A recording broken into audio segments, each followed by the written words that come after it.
A Austrália é muito dependente da economia imobiliária. Eu não sei se isso é bom ou ruim, mas é a nossa realidade atual. That is the current reality that we face right now. Luiz Christopher, bem-vindo de volta do Cascop TV. É um prazer recebê-lo novamente. Obrigado pelo convite. Hoje vamos dar uma olhada em algumas pesquisas recentes da SQM Research, que sugerem que se o Partido Labour assumisse o poder, os preços de imóveis poderiam cair até 15% pelos próximos 4 anos. Isso está somente atrelado à abordagem do partido em relação à reforma do gearing negativo, ou a outros fatores a serem considerados. Yeah, no, that was based on modelling of Labor's policy exclusively. As pesquisas foram baseadas exclusivamente no modelo de políticas do Partido Labour. Nós chegamos a esses números através da análise de evidências de que os rendimentos poderiam ser mais altos se eliminássemos a concessão de impostos para gearing negativo. Nós consideramos exemplos no exterior, em países desenvolvidos com ou sem gearing negativo, e analisamos os rendimentos respectivos à taxa de empréstimo em um grande número de países desenvolvidos. Nós também analisamos historicamente o que aconteceu durante o período relativamente breve em que o gearing negativo foi revogado na Austrália, entre 1995 e 1997, e notamos que os rendimentos de aluguéis de imóveis residenciais aumentaram durante o período, mas a taxa de juros básica também aumentou. Portanto, haviam outros fatores atenuantes. Finalmente, nós consideramos o que essa concessão de impostos significa em termos de benefícios para o rendimento de um investidor médio, levando em conta as várias taxas de imposto marginal na Austrália, e o resultado geral indicou um benefício para rendimento de cerca de 90 a 120 pontos base. Portanto, levando isso tudo em consideração, nossa conclusão é de que a eliminação do gearing negativo faria com que os rendimentos aumentassem. Para os preços de imóveis, se os rendimentos aumentassem, teríamos duas possíveis consequências. Uma queda nos preços para compensar o aumento matemático do rendimento e um aumento dos aluguéis. Em se tratando da situação dos aluguéis na Austrália, nossa previsão é de que não haja uma mudança material, pelo menos pelos próximos 2 anos. Isso significa que os preços provavelmente vão cair, e por isso chegamos a esses números, que estão divididos em um período de 3 anos, porque acreditamos que o ajuste no mercado vai durar cerca de 3 anos antes de voltar ao equilíbrio.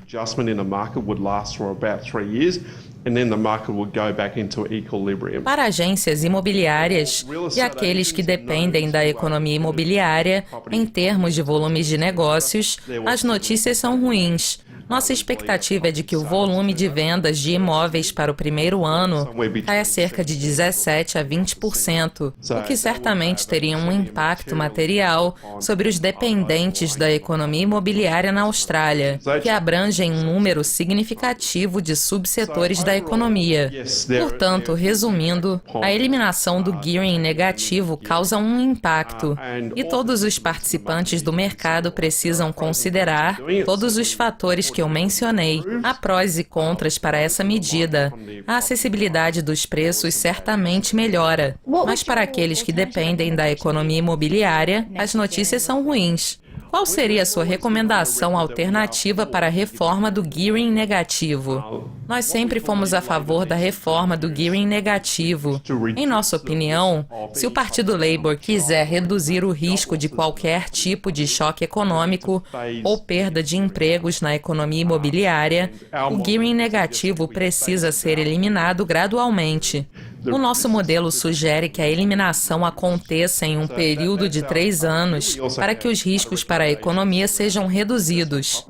Essa é uma outra perspectiva que temos em se tratando de outras recomendações para investimento imobiliário, porque o Partido Labour pretende manter o gearing negativo para novos imóveis, com o objetivo de aumentar a oferta de moradias. Fundamentalmente, nós concordamos com isso, mas prevemos alguns potenciais problemas problemas de execução na implementação, pois há uma distorção entre imóveis com e sem gearing negativo.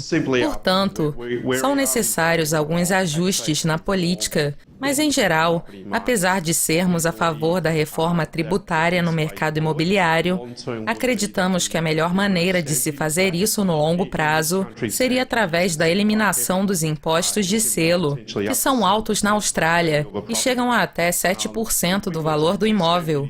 Se esses impostos fossem eliminados e substituídos por um imposto predial mais geral, a oferta aumentaria, porque mais pessoas ficariam interessadas em negociar e vender imóveis, podendo potencialmente melhorar a acessibilidade dos preços da habitação. Ao mesmo tempo, a eliminação do gearing negativo também poderia ajudar na acessibilidade, mas como alguns dos meus opositores diriam, não podemos fazer isso tudo de uma vez só. E eles provavelmente estão corretos. Essa é uma meta a ser alcançada no longo prazo.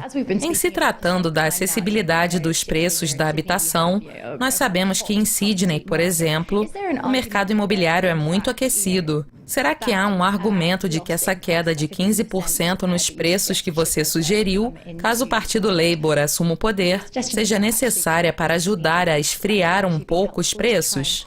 Certamente, certos setores da economia, e particularmente os jovens primeiros compradores, gostariam de ver uma queda nos preços para entrar para o mercado imobiliário.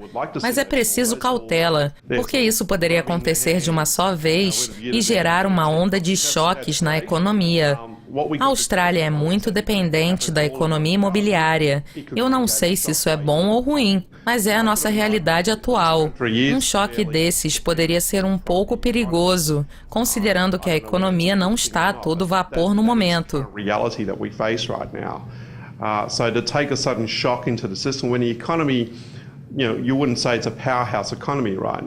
Nesse sentido, nós entendemos a necessidade de preços mais baixos para melhorar a acessibilidade, mas o processo precisa ser gradual para reduzir o efeito do choque. Será que o governo deveria, então, se concentrar em incentivos para estimular as ações imobiliárias e colocar mais imóveis no mercado para equilibrar esse price action de oferta e demanda?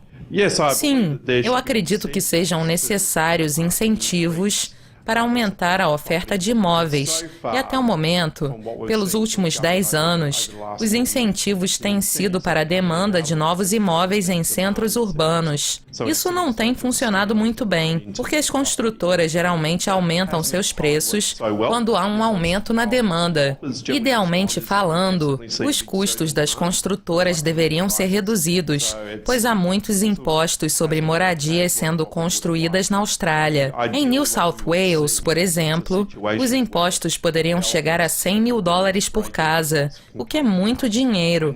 Se conseguirmos uma maneira de reduzir os custos para as construtoras, a oferta de imóveis poderia aumentar, mantendo a demanda relativamente igual, sem a necessidade de estímulos e melhorando a acessibilidade.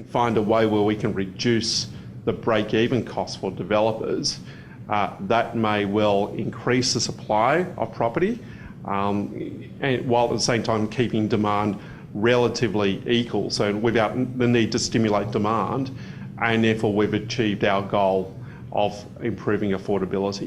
O nosso muito obrigada a Louis Christopher e a equipe da SQM Research. Isso encerra mais uma edição do Sydney Direct, mas continuem conectados a Dukascopy TV para mais atualizações. Obrigada pela audiência e até mais. I'm Natalie MacDonald. You've been watching Sydney Direct on Dukascopy TV. Goodbye for now.